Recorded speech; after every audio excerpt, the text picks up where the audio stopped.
गुडिया आपल्या भाऊ भोलू आणि त्याच्या बायको रंभाबरोबर राहायची. भोलूचं आत्ताच नवीन नवीन लग्न झालं होतं आणि रंभा खूप जास्त दुष्ट आणि चालाक स्वभावाची होती. एक दिवस रंभा भोलूला एकटंच काहीतरी बोलत होती. अहो ऐकता काय, असं कधीपर्यंत चालणार आहे? तुला काय बोलायचं आहे रंभा? तुमचं तर काही समजतच नाहीये. राहूच द्या आता तर तुम्ही. अरे बोल तर, तुझ्यासाठी तर मी सगळं करायला तयार आहे रंभा. अच्छा, काही पण? हो बाबा, काही पण. तर आपल्या बहीणचं काहीतरी करा. मला काय इथेच लग्न करून घेऊन आला आहेत की तुमच्या बहिणीची नोकरी करत राहू मी? अरे रंभा, पण गुडिया दीदी तुझ्यापेक्षा जास्त काम करते. भोलू रंभाचं राग बघून तिच्या कानामध्ये हळूच काहीतरी बोलतो. पण तुला ही गोष्ट आतापर्यंत माहित नाहीये, पण माझ्या वडिलांनी अर्धी संपत्ती गुडियाच्या नावावर केली आहे. त्यांना असं वाटलं की गुडियाला गोद घेतलं आहे तर तिला हक्क नाही भेटणार आणि परेशानी होणार. ह्याचमुळं जमीन आणि संपत्ती पहिलेच वाटल्या होत्या, तर अर्ध घर दिदीच चालवत आहे. तर त्यामुळं तिच्याबद्दल असं नको बोलत जाऊ.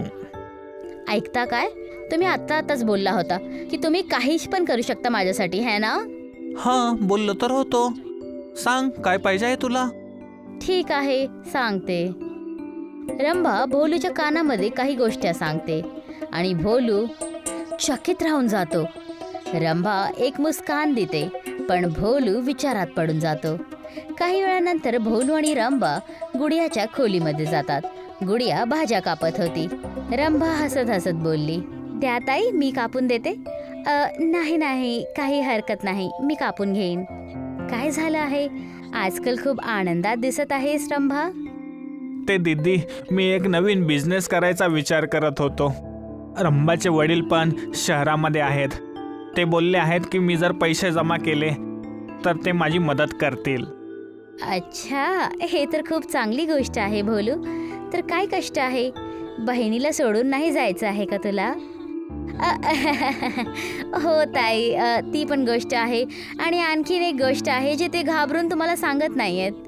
तुम्ही बोलला तर मी बोलू? गुडिया भोलूच्या परेशान चेहऱ्याला बघते आणि रंभाला विचारते, शेवटी काय त्रास आहे? तुम्हीच सांगा ना रंभा. त्रास हा आहे की ह्यांच्याकडे पुंजी पूर्ण एकत्रित होत नाही आहे ताई. ह्याने विचार केला की हे आपली जमीन विकून पुरी करतील, पण असं नाही होत आहे. अच्छा, किती पैशांची कमी होत आहे? अब तक बस अर्धे पैसे जमा झाले आहेत. माझ्या नावाने पण पाबानी एवढीच जमीन ठेवली आहे. त्यांची बनवलेली जमीन तर मला विकायचं तर नाही आहे, पण जर काय भोलूच्या कामाला येईल तर मला काही संकोच नाही आहे. रंभा सफल झाल्यानंतर हसायला लागते आणि दोघे नवरा बायको गुडियाचे साईन घेऊन काहीच दिवसांमध्ये सगळी जमीन विकून टाकतात. एक आठवडा निघून गेला होता आणि आज सगळे ट्रेनमध्ये बसून शहरसाठी निघून गेले. शहर तर मी आजपर्यंत नाही गेले, पण बाबा बोलत होते की एक दिवस घेऊन जातील. हो दीदी, यामुळेच तर आपण शहरात जात आहोत. अशा प्रकारे वडिलांचं म्हणणं पण पूर्ण होईल. तू मला आपल्याबरोबर घेऊन येऊन खूप चांगलं केलंस भोलू. मला एकटं राहायचं अजिबात मन नव्हतं. अरे दीदी, तुमच्यामुळेच तर आज आम्ही शहर येण्याचे पैसे एकत्रित करू शकलो आणि ह्यांच्या व्यापाराचे पण. एवढं तर मी करूच शकते ना रंभा. बोलता बोलता खूप वेळ निघून गेला होता आणि सगळेजण एका स्टेशनवर पोहोचतात. भोलू रंभा आणि गुडिया बरोबर एका स्टेशनवर उतरतो. काय आपण शहरला आलोत भोलू? हो दीदी, आपण पोहोचलोत. खूप जास्त भूक लागली आहे, बरोबर ना रंभा? हो, भूक तर लागली आहे. ते बघा तिथे ते समोसेची दुकान दिसत आहे. मी तर खूप ऐकलं आहे, मला तिथेच खायचं आहे. हो ठीक आहे, तुम्ही लाईनमध्ये लागा आणि समोसे घेऊन या. ठीक आहे, जसं तुम्ही म्हणता. भोलू आणि रंभा ट्रेनमध्ये जाऊन बसतात आणि गुडिया समोसे घेण्यासाठी उभे राहते. रंभा, हे खरोखर चांगलं राहील का? तुम्ही गप्पच राहा. असंच छुटकारा भेटेल आपल्याला. आता शांतीने बसा आणि त्रास नका देऊ. खरं तर रंभा आणि भोलू गुडियाला तिथेच सोडून जाण्याच्या प्लॅनमध्ये होते. कारण पैसे भेटल्यानंतर गुडिया त्यांना आता बोज वाटायला लागली होती. काही क्षणांमध्ये ट्रेन निघाली आणि गुडिया आता समोसे घेऊन दोघांच्या येण्याची वाट बघत राहिली. माहित नाही दोघं कधी येतील, समोसे पण थंड होऊन जातील. काही हरकत नाही, येऊ द्या भोलूला, आज खूप ओरडेल मी त्याला. बेचारी गुडिया, जिने लहानपणापासून भोलूला एवढं प्रेम केलं. भोलू तिचा सक्का भाव नव्हता, पण आज त्याच भोलूने तिला रेल्वे स्टेशनवर एकटं सोडलं. खूप वेळ निघाला होता आणि आता रात्र झाली होती. गुडिया घाबरून उठली आणि जवळ उभं राहिलेल्या स्टेशन मास्टरला विचारायला लागली, अहो मास्टरजी, माझ्याबरोबर माझे भाऊ आणि वहिनी आले होते. मी तासान तास त्यांची वाट बघत आहे, पण ते अजूनही नाही आले. अच्छा बेटिया, इथं असं काही झालंच नाहीये, पण मला बोलताना वाईट वाटत आहे. पण मला असं वाटत आहे ते दोघं सोडून तुला गेले आहेत. नाही नाही, असं नाही होऊ शकत. माझा भोलू कधी असं नाही करेल. त्याच्यासाठी मी हे समोसे विकत ठेवले होते, पण तो अजून नाही आला. बाळा, मी खूप वर्षापासून इथं स्टेशन मास्टर आहे. मी खूप घटना इथं पाहिल्या आहेत. जर तुला कोणी विसरून गेला असता, तो आत्तापर्यंत इथं वापस येऊन घेऊन गेला असता. गुडियाच्या डोळ्यांमध्ये अश्रू आले. ती ह्या गोष्टीवर भरोसाच नाही करू शकली होती की खरोखर भोलू तिच्याबरोबर कधी असं करेल. पण मला तर असं वाटत आहे की ते दोघं तुला सोडून गेले आहेत. भोलू, रंभा. 2 दिवस निघाले होते. गुडियाने काहीच नाही खाल्लं होतं. तिची हालत खूप जास्त नाजूक झाली होती. स्टेशन मास्टरने तिची ही हालत बघितली आणि तिच्यासाठी भेलपुरी घेऊन आले. बाळा, तुझ्याच वयाची आज माझी मुलगी असली असती, जी लहानपणीच हरवली होती. मला तुझी दिक्कत बघावं वाटत नाहीये. तू असं कर, माझ्या घरी चल आणि हे घे. खूपच चांगली गोष्ट आणली आहे, खाऊन तर बघ. माझं मन नाही आहे मास्टरजी, मला काहीच समजत नाहीये. चल, थोडं खाऊन घे. माझी बायको खूप चांगलं जेवण बनवते आणि स्टेशनवर बसून राहणं तुझ्या तब्येतीसाठी चांगलं नाहीये. गुडियाचे डोळे आता भिजलेले होते आणि तिला काहीच नाही समजत होतं. पण तिने जसंच भेलपुरी खाल्ली, तिचं मन काहीतरी चांगलं झालं. चांगली आहे. चल बाळा, आता घरी चल. मी माझ्या बायकोला पहिलेच सांगितलं होतं की ती तुझ्यासाठी काहीतरी बनवून ठेवेल. गुडिया स्टेशन मास्टरच्या घरी जाते. ती तिथे त्यांच्याकडून आणि त्यांच्या बायकोला बोलते, मला हे नको आहे की मी रोज ह्या घरी पैसे न देता मी खात राहू. कृपया मला काही काम द्या मास्टरजी. बाळा, स्टेशनवर माझी एक दुकान आहे. तू त्याला स्वतःला पाहिजे तसं वापर. जे बनवून विकायचं आहे विक. हा बाळा, मी पण तुझी मदत करत राहील दुकानामध्ये. शेवटी मला दिवसभर कायच काम नसते आणि घरी एकटेच राहते. मला खूप वाईट वाटत होतं. ती भेलपुरी खाऊन माझं मन काही बरं झालं आहे. मी पण तीच विकणार. ठीक आहे बाळा, आमच्या दोघांचा पूर्ण साथ तुझ्या बरोबर आहे. काही दिवस गेले होते आणि गुडियाची दुकान आता चालायला लागली होती. गुडिया भेलपुरी एक नवीन अंदाजामध्ये बनवत होती, चटण्यांना मिळवून. या चटणी भेलपुरी खा. तिखट, आंबट, गोड जसं पण खायचं आहे तशी भेटेल. लोक जण लाईन लावून उभे होते. काहीच दिवस झाले होते, पण भेलपुरीची दुकान खूप चांगली चालत होती आणि स्टेशन मास्टर आले. बस काही दिवस तर झाले आहेत आणि तुझं दुकान तर खूप चांगल्या प्रकारे चालू आहे बाळा. जर असंच चालू राहिलं तर खूप मोठे व्यापारी बनशील तू. तुम्ही पण बाबा. पापा. हे ऐकून स्टेशन मास्टरच्या डोळ्यातून अश्रू आले आणि त्यांना वाटलं की गुडियाने त्यांना आपल्या आई बाबांना स्वीकार केला आहे. तू आता आमचीच पोरगी आहे गुडिया. जे काही असो, आम्ही तुझा साथ कायम देईन. तुम्ही दोघं अशा वेळेस माझे आई बाबाच्या रूपात भेटला, ज्यावेळेस मला सहाऱ्याची सगळ्यात जास्त गरज होती. तुम्ही दोघेजण माझ्यासाठी ईश्वरापासून कमी नाही आहात. काही महिने निघून गेले होते आणि आता गुडियाचे 3 दुकान झाले होते त्याच स्टेशनवर. आणि आज काही महिन्यांनंतर एक विचित्र घटना घडली. भोलू आणि रंभा गुडियाच्या दुकानात आले. एक भेळपुरी द्या. अरे भोलू, तू दीदी, तुम्ही इथं काय करत आहेस? दुकानामध्ये कान दिला असेल कुणी ते दया दाखवून. चल 2 भेलपुरी दे.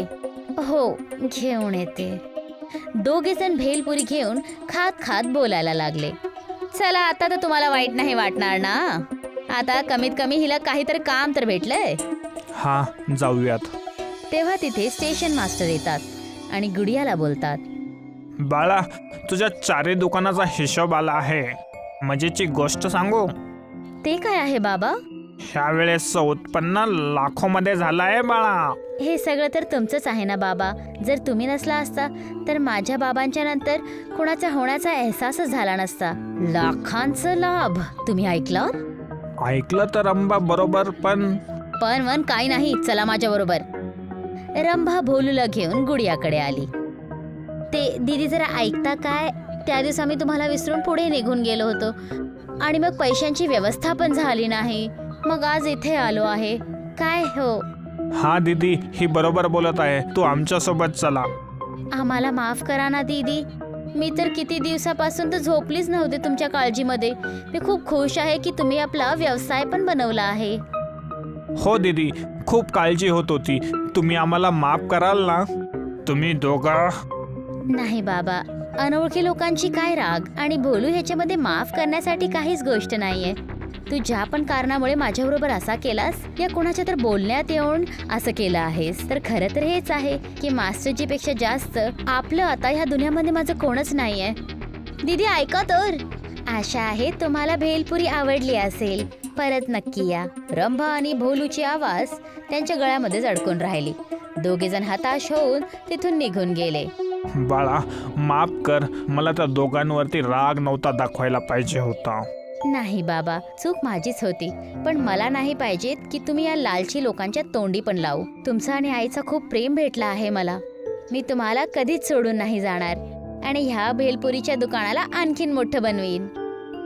गुडिया जी किस्मतची ठोकर खाऊन अशा कगारवर होती की कधी उभारलीच नसती, काही चांगल्या लोकांच्या सहाऱ्याने आणि स्वतःवर विश्वास करून आज ती एक व्यापारी बनली होती आणि सफलता तिच्या मागे पळत होती. निलिमाच्या वडिलांच्या निधनानंतर तिच्या घरची सर्व जबाबदारी तिच्या खांद्यांवर आली होती आणि म्हणून तिने एक चायनीज भेळची गाडी लावायला सुरुवात केली. निलिमा स्वतः रोज चटण्या बनवायची आणि नूडल्सही तळायची. संध्याकाळी अगदी 5 वाजता ती तिची गाडी उघडायची. दीदी, मला एक चायनीज भेळ दे. मला पण. मला 2 भेळ पार्सल पाहिजे आहेत. निलिमा गाडीवर येताच ग्राहकांची गर्दी व्हायची. निलिमा सर्व ग्राहकांना एक एक करून चायनीज भेळ द्यायची. दीदी, खूप चविष्ट आहे. मज्जा आली. उद्या आम्ही परत येऊ. हो हो, नक्की या. निलिमाच्या घरी बनवलेल्या चटण्या आणि नूडल्सची चव इतर दुकानांपेक्षा वेगळी होती आणि तीच तिच्या ग्राहकांना आवडायची. काही तासातच निलिमाचे सर्व सामान संपून जायचे. मग ती घरी परतायची. हे घे आई, आजची कमाई. वा, आज तर तू 600 रुपये कमवले आहेस. हो, आज चटणी आणि नूडल्स जास्त बनवलेल्या. ठीक आहे, उद्यापासून असंच जास्त बनव. ठीक आहे आई. निलिमाने हव्या तेवढ्या वस्तू बनवल्या तरी तिची गाडी उघडताच सगळं काही धडाधड संपून जायचं. एके दिवशी निलिमा तिच्या घरी बसून विचार करत होती की तिने काय केलं पाहिजे. आई, मी जितकी जास्ती चटणी बनवते किंवा जितके जास्त नूडल्स फ्राय करते तितके सगळे संपून जातात. ही तर चांगली गोष्ट आहे ना बाळा. ते तर आहे, पण काही ग्राहक नेहमी रिकाम्या हाताने परत जावं लागतं. ते तर आहेच. आता तू त्यात काय करू शकतेस? मला तर एक कल्पना सुचली आहे. अच्छा, आणि ते काय? दीदी, तू रेडीमेड नूडल्स आणि चटणी पण विकत घे आणि मध्ये मध्ये तुझ्या चटणी सोबत ती पण दे, तर कुणाला कळणार नाही. असं कसं कळणार नाही? अगं आई, ताईच्या नूडल्स मध्ये जर रेडीमेड नूडल्स असतील तर तर कोणी कसं सांगू शकेल की कोणतं ताईचं आहे आणि कुठलं रेडीमेड आहे? तसं म्हणतेस ते खरं आहे, पण तुर्तास मी हे करणार नाही. तुर्तास मी आणखीन नूडल्स बनवीन. हो, हेच बरोबर आहे निलिमा. दुसऱ्या दिवसापासून निलिमाने आधीपेक्षा दुप्पट शेजवान चटणी बनवली आणि आधीपेक्षा दुप्पट नूडल्स तळले. आशा आहे की आता सर्वांना मिळेल. सर्व सामान घेऊन निलिमा तिच्या हातगाडीवर गेली आणि या दिवशी एक प्रसिद्ध फूड ब्लॉगर निलिमाच्या कार्टवर आला. आज आपण दीदीची चायनीज भेळ खाणार आहोत. खूप चविष्ट आहे असं ऐकलंय. बघूया.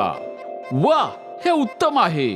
तुम्ही सर्वांनी निलिमा दीदीची चायनीज भेळ टेस्ट करायलाच पाहिजे. या फूड ब्लॉगरचा व्हिडिओ व्हायरल झाला आणि व्हिडिओ पाहणारा प्रत्येक जण निलिमाच्या हातगाडीवर यायचा. आता निलिमाला परत नूडल्स आणि चटणी कमी पडू लागली. एक चायनीज भेळ दे दीदी. दादा, सगळंच संपून गेलंय. तुम्ही उद्या परत या. ग्राहकाला रिकाम्या हाताने परत जाणं निलिमाला बरं वाटत नव्हतं. त्या रात्री ती घरी परतली तेव्हा, आई, माझ्या त्या व्हायरल व्हिडिओमुळे अधिक ग्राहक वाढलेत. हे तर चांगलंच आहे बाळा. ते तर आहे, पण आजही सगळं संपलंय. मला ग्राहकांना रिकाम्या हाताने परत पाठवावं लागलं. अगं ताई, तुला सांगते तर आहे, माझी कल्पना वापर. हो हो, मी पण तोच विचार करते. उद्या बाजारातून सगळं घेऊन येईन. शाबास.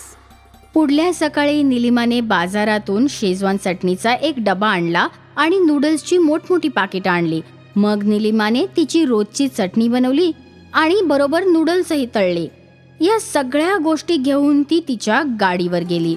रोज सारखं निलिमाने गाडी उघडताच नेहमीप्रमाणे ग्राहक जमा झाले. मला 2 चायनीज भेळ पार्सल. मला सुद्धा. निलिमाचा हात चालतच होता. हळूहळू डब्यातली चटणी कमी होत होती. मला वाटतं ती बाजारातली चटणी पण टाकावी आणि नूडल्स पण. मग निलिमाने तिच्या चटणीत बाजारातली चटणी मिसळली आणि तळलेल्या नूडल्स मधले चांगले बाजारातले तळलेले नूडल्स मिसळले. मला 2 चायनीज भेळ पार्सल द्या. हो हो, मी देतेच आहे. निलिमा पूर्वीप्रमाणे सर्व ग्राहकांना चायनीज भेळ बनवून बनवून खाऊ घालत होती. दीदी, चवीला वेगळं आहे, पहिल्यासारखं नाहीये, पण चांगलं आहे. निलिमाला आनंदच झाला की तिच्या ग्राहकांना बाजाराच्या पदार्थाची चवही आवडली. मग काय होतं, रोज निलिमा बाजाराची शेजवान चटणी आणि नूडल्स स्वतःच्या बनवलेल्या सामानामध्ये मिसळायची. कोणाला चवीत फरक नाही समजला का? नाही आई, उलट सगळेच चवीने खातायत. ठीक आहे, छायाची कल्पना कामी आल्यासारखं वाटतंय. आई खुश होती. निलिमाची मेहनत कमी झाली. हळूहळू निलिमा खूप कमी सामान बनवायची आणि बाजारातून जास्त वस्तू घ्यायची, पण तरीही तिच्या गाडीवर गर्दी होती. मग एके दिवशी अशोकने निलिमाच्या हातगाडीजवळ एक चायनीज भेळची गाडी उघडली. तो बाजारातून शेजवान चटणी आणि नूडल्स आणायचा. निलिमाच्या ग्राहकांनी अशोकची चायनीज भेळही खाऊन बघितली. ही तर बिलकुल निलिमा दीदी सारखी आहे. काय खरंच? एका मागून एक सर्व ग्राहकांनी अशोकची भेळही खाल्ली आणि त्यांनाही ती आवडली. अशोक मोठा शातीर होता. त्याला ग्राहकांना आपल्याकडे खेचायचे होते. त्यासाठी त्याने भेळेची किंमत 10 रुपयापासून कमी करून 8 रुपये करून टाकली. अरे वा, फक्त 8 रुपये. बरोबर आहे.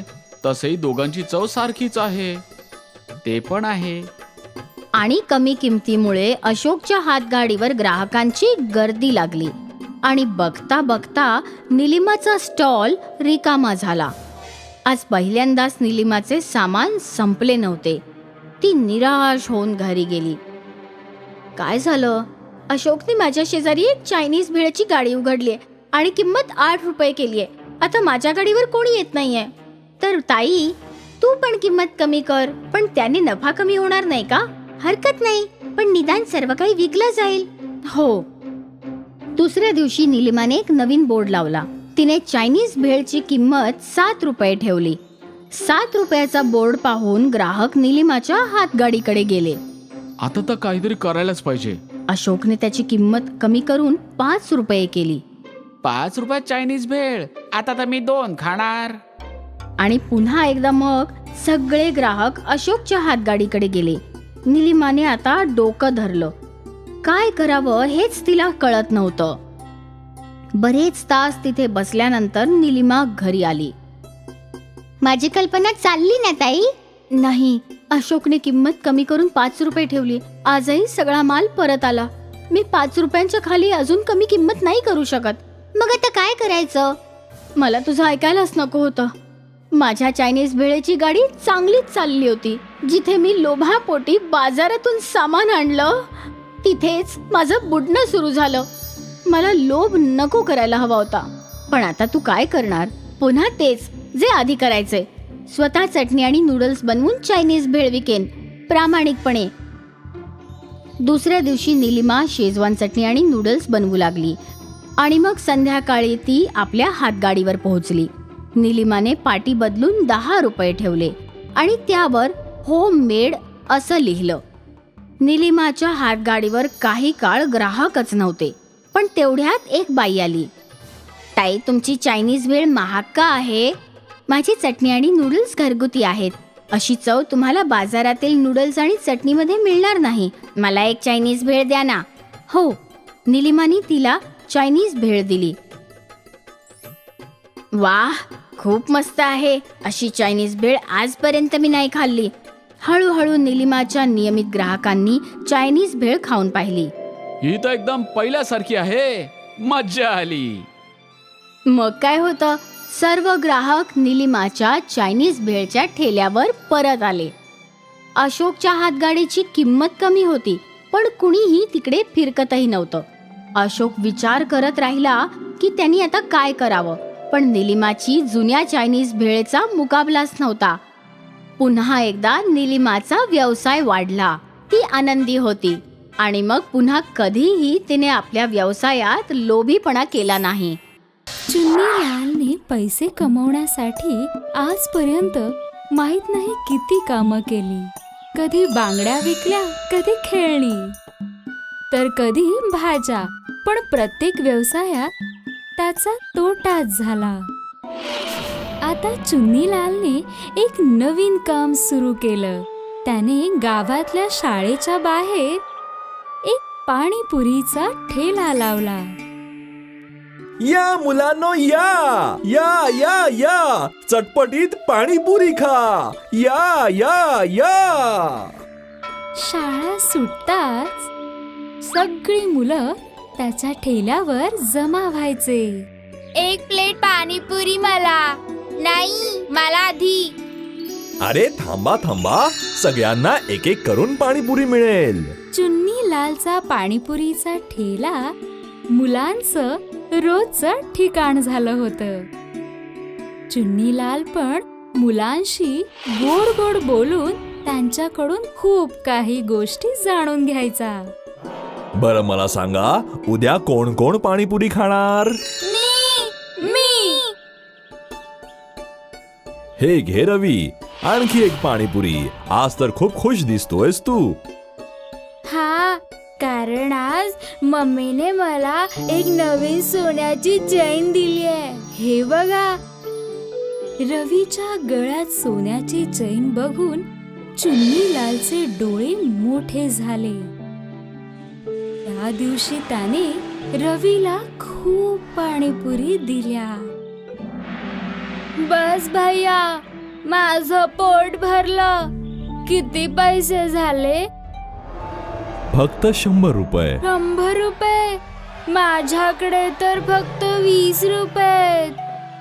काही हरकत नाही, तू मला तुझी ही साखळी देऊन टाक. मी उरलेले पैसे तुझ्याकडून नाही घेणार. निष्पाप रवीने ती सोन्याची चैन त्या धूर्त चुन्नीलालला देऊन टाकली.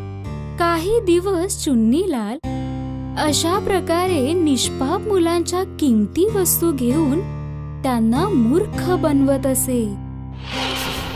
एक दिवस रवी शाळेतून सरळ घरी जात होता. तेव्हा चुन्नीलालने त्याला थांबवलं.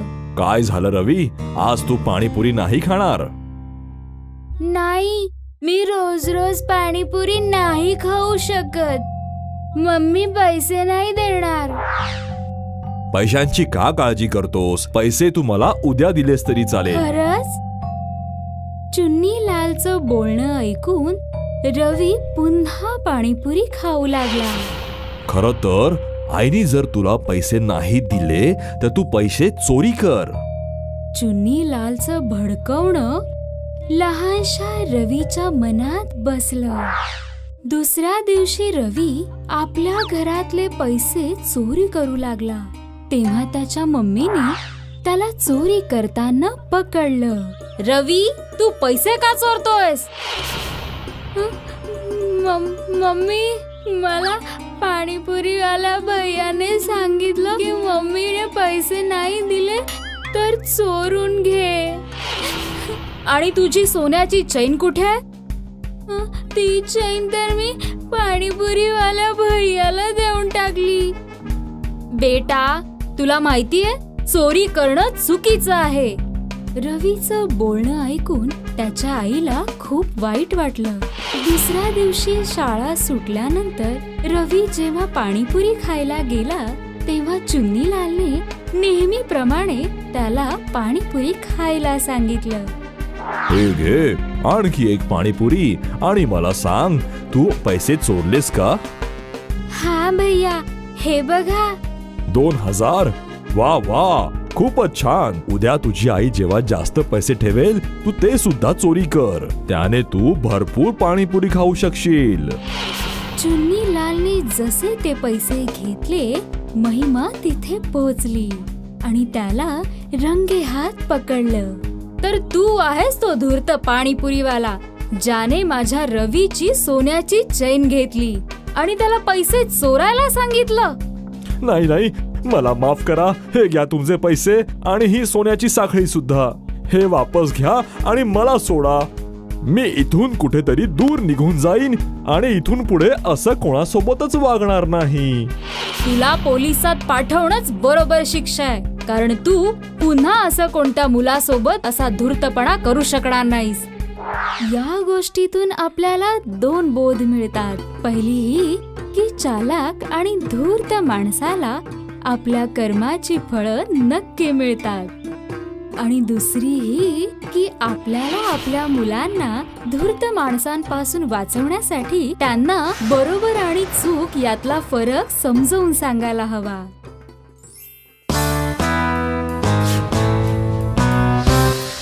मनीषा एक बुट्टेवाली होती जी रोज गावातल्या शेतकऱ्याकडून बुट्टे विकत घेऊन विकायची.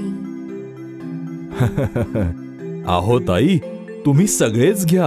आसपासच्या कुठल्याही गावामध्ये आमच्या कणसांसारखी गोड कणसं कुठेच नाहीयेत. ठीक आहे, 10 किलो द्या. मनीषा गावाकडून शहराकडे जाणाऱ्या रस्त्याच्या किनाऱ्यावर आपलं स्वादिष्ट बुट्टेवालं दुकान टाकून प्रवाशांना भाजलेले बुट्टे विकत असे. गोड भुट्टे खा, गोड भुट्टे घ्या शेठजी, गोड भुट्टे खा, फक्त 10 रुपयाचे. द्या, मला एक कणीस द्या. वाह, कणीस तर खूपच गोड आहे. मग एक अजून घ्या ना.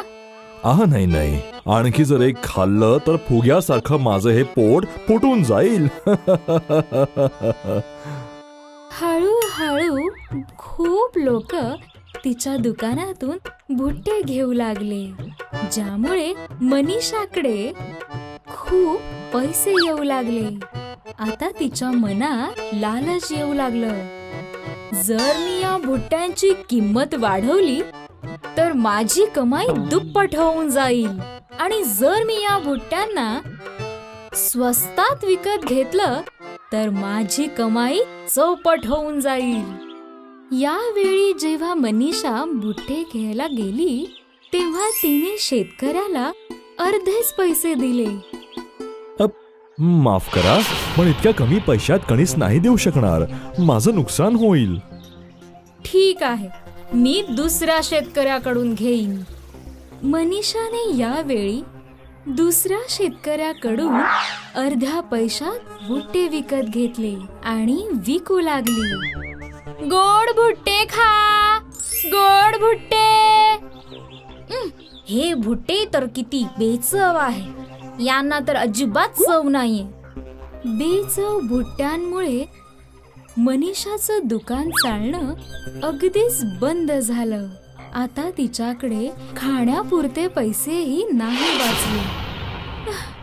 माझ्याकडे तर आता एवढे पण पैसे नाहीयेत की मी चांगले भुट्टे घेऊ शकेन. मनीषाने पैसे कमवण्यासाठी एक नवीन युक्ती केली.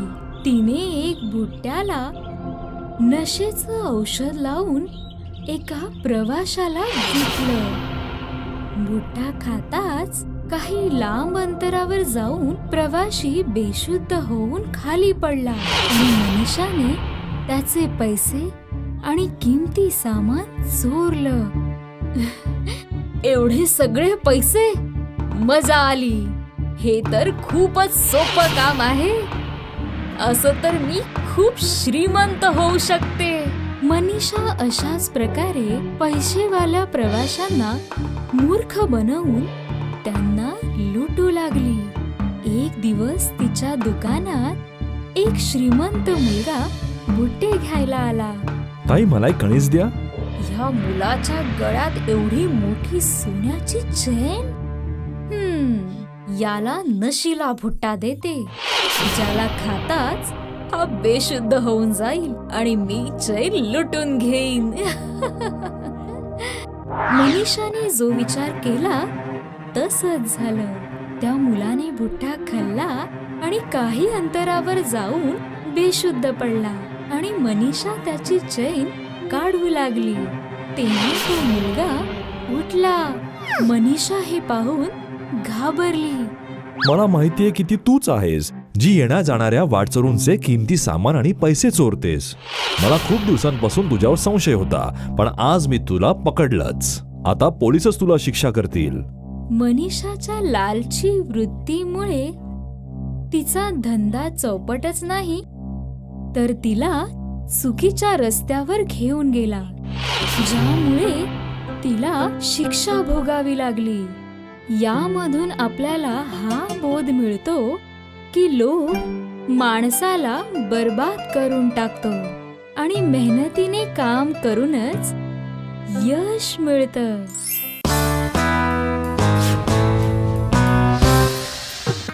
दक्षिण भारताच्या गावामध्ये रमा आणि तिचा नवरा चिनप्पा राहत असत.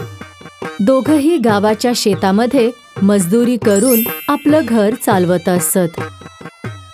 रमा आणि चिनप्पाला एक मुलगा आणि एक मुलगी होती. त्या दोघांना आपल्या मुलांना शिकवून खूप मोठं करायचं होतं. पण अचानक चिनप्पाची तब्येत खराब राहू लागली. तो खूपच आजारी पडला. आता रमाला शेतामध्ये मजदुरी सुद्धा करावी लागत होती आणि स्वतःच्या मुलांचंही पालन पोषण करावं लागत होतं आणि आपल्या नवऱ्याचीही काळजी घ्यावी लागत होती. त्याची अवस्था खूपच वाईट झाली होती. एक दिवस चिनप्पाला बघायला त्याचा भाऊ मोहन आला. भावा, तुझी तब्येत तर खूप खालावली आहे. तू डॉक्टरांना दाखवलंस की नाही? दाखवलं भाऊजी, पण काहीच फरक नाही पडत आहे. मी मंदिरात तुझ्यासाठी प्रार्थना करीन. तू लवकरच ठीक होशील. ठीक आहे माझ्या भावा. वहिनी, आता तुमच्यावरच घर सांभाळण्याचा भार आला आहे, हो ना? हो, पण आता घर तर चालवावंच लागेल ना. वहिनी, मी एक इडलीचं दुकान सुरू करतोय. काय तुम्हाला तिथे इडली बनवायला आवडेल? ज्यामुळे तुम्हाला सुद्धा अधिकचे पैसे मिळतील आणि तुमची आर्थिक परिस्थिती सुद्धा सुधारेल. मला जो काही फायदा होईल तो आपण दोघं मिळून वाटून घेऊया. हो, ठीक आहे भाऊजी. आणि दुसऱ्या दिवसापासून रमा मोहनच्या दुकानामध्ये इडल्या बनवू लागली. गावातल्या लोकांना रमाने बनवलेल्या इडल्या खूपच आवडू लागल्या. बघता बघता रमाने बनवलेल्या इडल्या प्रसिद्ध झाल्या. दुकानामध्ये रोज लोकांची गर्दी वाढू लागली. दोघंही रमा आणि मोहन आनंदी होते, कारण दोघांचाही नफा वाढत होता. कमावलेल्या पैशांमधून रमाने चिनप्पाचा चांगला इलाज केला आणि काहीच दिवसांनंतर चिनप्पा परत हिंडू फिरू लागला. आता 2 महिने लोटले होते आणि रमा आणि मोहनच्या दुकानामध्ये ग्राहकांची गर्दी वाढतच होती. आणि आज रमा विचार करत होती, एवढी सगळी गर्दी फक्त माझ्या इडल्यांमुळेच आहे, म्हणून मला जास्त नफा मिळाला पाहिजे. मोहन तर फक्त सामान घेऊन येतो आणि ग्राहकांना फक्त इडल्या बांधून देत असतो, म्हणून त्याला माझ्या एवढा नफा नाही मिळाला पाहिजे. संध्याकाळी जेव्हा दोघं नफा वाटून घेत होते तेव्हा, भाऊजी, सगळ्या इडल्या मीच बनवते. जर माझ्या इडल्या एवढ्या स्वादिष्ट नसत्या तर तुम्हाला इतका नफा नसता मिळाला. ते तर खरं आहे वहिनी, तुमच्या इडल्या खरोखरच खूपच स्वादिष्ट आहेत. हो, आणि ह्याच कारणामुळे मला नफा जास्त मिळाला पाहिजे. पण वहिनी, हे तर चुकीचं आहे. मी सुद्धा दिवसभर मेहनत करतो, तेव्हा जाऊन आपण एवढी कमाई करतो. म्हणजे आपण दोघं बरोबर मेहनत करतो, म्हणूनच फायदा सुद्धा आपला दोघांचा बरोबरीचा असायला हवा. नाही भाऊजी, आता तुम्ही चुकीचं बोलताय. जर असं आहे तर उद्यापासून तुम्ही इडली बनवणारी कोणीतरी दुसरी ठेवा. रमा मोहन बरोबर भांडण करून आपल्या घरी परत आली आणि दुसऱ्या दिवशी गावामध्ये 2 इडलीची दुकानं लागली. एक रमाचं, जिथे ती स्वतःच इडल्या बनवत असे आणि विकत असे, आणि एक मोहनचं, जिथे एक दुसरी बाई इडल्या बनवत होती. रमाचं नवीन इडलीचं दुकान बघून सगळे गावकरी तिच्या दुकानामध्ये येऊ लागले. पण रमा एकटी होती. ती एकाच वेळी इतक्या सगळ्या ग्राहकांना सांभाळू शकत नव्हती. आणि शेवटी कंटाळून सगळे गावकरी मोहनच्या दुकानाकडे परत आले, जिथे मोहन नेहमीप्रमाणे सगळ्या ग्राहकांना छान प्रकारे इडल्या देत होता. असं रोज होत होतं. आणि पाहता पाहता गावकरी मोहनच्या इडलीच्या दुकानातून इडल्या घेऊ लागले.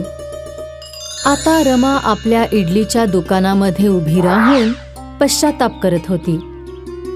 हे मी काय केलं? मला वाटत होतं की इडल्या बनवणं सगळं काही आहे, पण नाही. मोहनचं ग्राहकांना सांभाळणंही खूप आवश्यक होतं. कमीत कमी जेव्हा मी मोहन बरोबर होती, मला चांगले पैसे तर मिळत होते, पण आता माझ्या इडल्यांना कोणीच विचारत नाहीये. रमाला स्वतःच्या इडल्यांवर खूप गर्व होता, जो आता तुटला होता. म्हणून म्हणतात की गर्व हा काचेसारखा असतो, जो नक्कीच तुटतो.